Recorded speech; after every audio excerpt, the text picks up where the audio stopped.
Hello friends, welcome to ThinkerViews podcast where we share our book reviews with you. Children's books are one of the favorite genres for us here at ThinkerViews.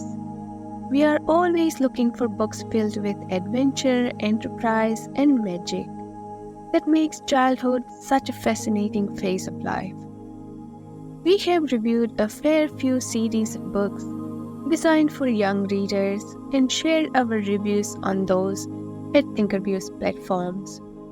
Some examples are the Bright Storm series by Vashti Hardy, Friday Barnes book series by R.A. Spratt, Pandava series featuring Arusha by Roshni Choksi. We added the Spiderwick Chronicles series to our reading list a while ago. Created by authors Tony DiTerlizzi and Holly Black, this series has captured the readers with its tales of fairyland creatures inhabiting a derelict estate and the trio of children who go looking for them. First published in 2003, the series has grown over time and been loved by readers old and young, inspiring a TV adaptation by the same name that's hit the screens lately. We have shared our reviews on the previous books of the series. These are the Spiderwick Chronicles Book 1, The Field Guide, the Spiderwick Chronicles Book 2, The Seeing Stone, the Spiderwick Chronicles Book 3, Lucinda's Secret. So let's continue through the series with this review for the fourth book called The Ironwood Tree. Let us take a look at the cover page of this book.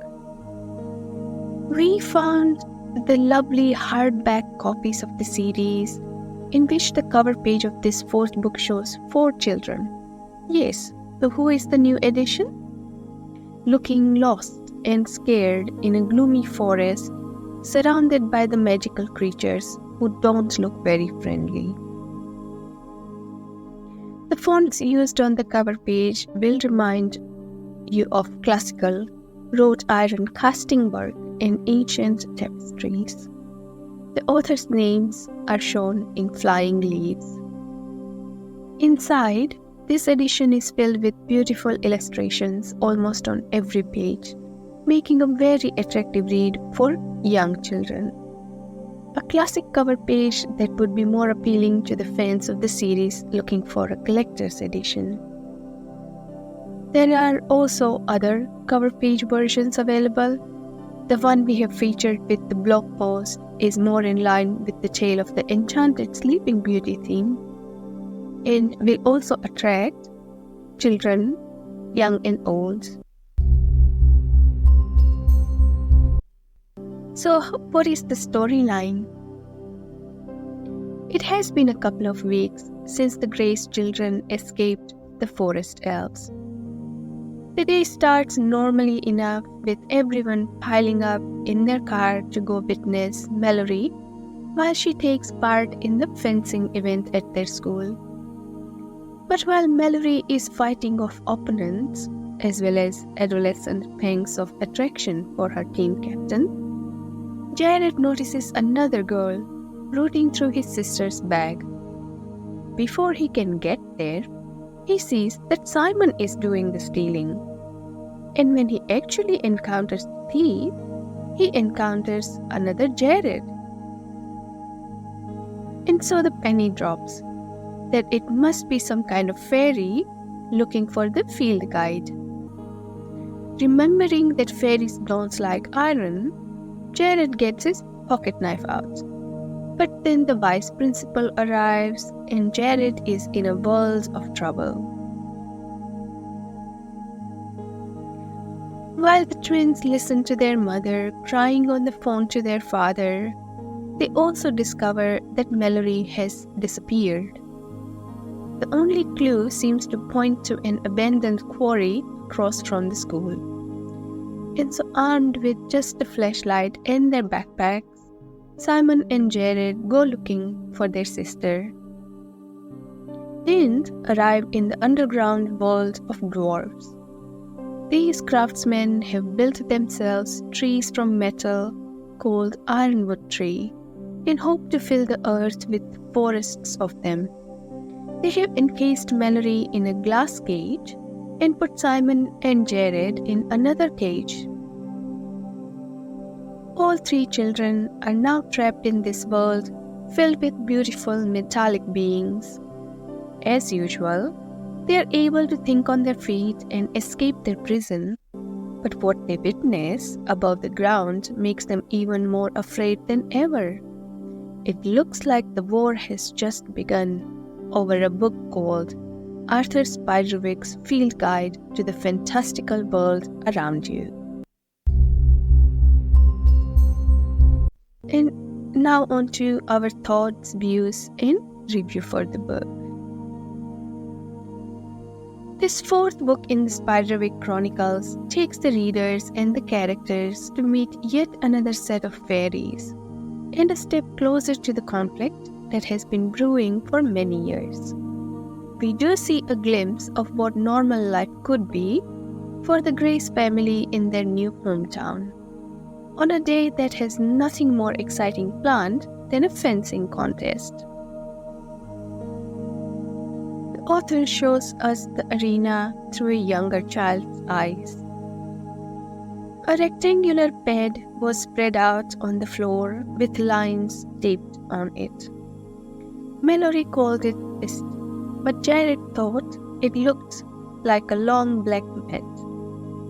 Behind it was a folding table where the scoreboard sat, its large colored buttons making it look like a game. The director was fiddling with the wires, connecting them to a foil, and testing the force needed to make the buzzer sound and the lights flash. This time, the authors take us through the underground world, inhabited by the dwarves under the unused quarry. The quarry is also part of the maps of the Spiderwick estate and the magical area around it. So the children are intrigued by its appearance, especially as it is located right across from their school. The rock had been mined jaggedly. Chunks of stone stuck out like ledges along the nearly 30-foot drop to the uneven valley below. Scrabbly bits of grass grew along the walls from thick veins of dirt. There is a small riddle that gets the twins through the door to this place where beautifully crafted metal makes the world that looks even better than the real world.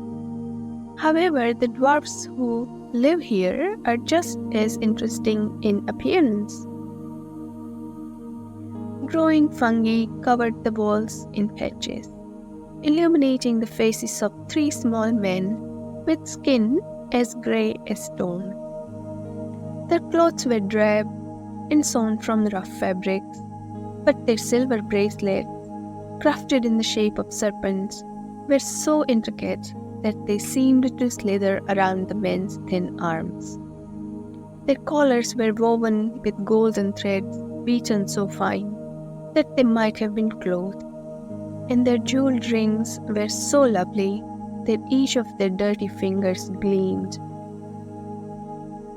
They have made dwellings and cages, birds and animals, all made of precious metals and gemstones.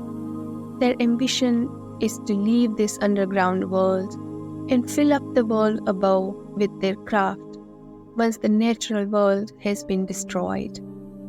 In their vision, there will be forests made of the trees that give the book its name.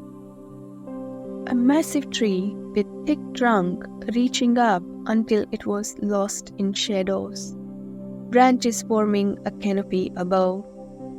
Amazing how one metal had been forged as rough as bark and twisted into branches while another was as delicate as filigree. Each silver leaf was unique, veined and curled like a real one. And so we see the frictions forming in the magical worlds.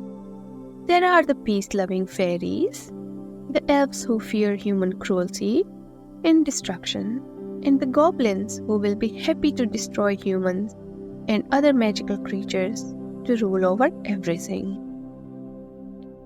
This book starts to slowly build the momentum before the final conflict and also extend the theme of the delicate balance required for humans to exist in a sustainable way on this planet and let other species live in their homes. Although we have dwarves and more to meet, my favorite fairy from the book is the Knocker. A small, pale figure with huge, luminous eyes that shone in the gloom. On its forehead, 2 long whiskers quivered. A nodder or a banger. They live in the mines and warn miners of collapses and stuff. They speak to stones. These stories have also been turned into a delightful TV adaptation and are available to stream on the Rock channel. So, in summary, this is an enjoyable segment in the series of adventures featuring 3 adorable children as they learn about the magical worlds around their new home. ThinkerViews rating for the series is at around 7.5 stars out of 10. Please let us know via comments if you are a fan of the Spiderwick Chronicles and what is your favorite book or which TV series or movie adaptation have you enjoyed the most. If there are any other children's adventures that you have enjoyed reading, please let us know so we can review and share our thoughts here on ThinkerViews. Please subscribe to the channel if you enjoy listening to this podcast. And until the next time, thank you for listening.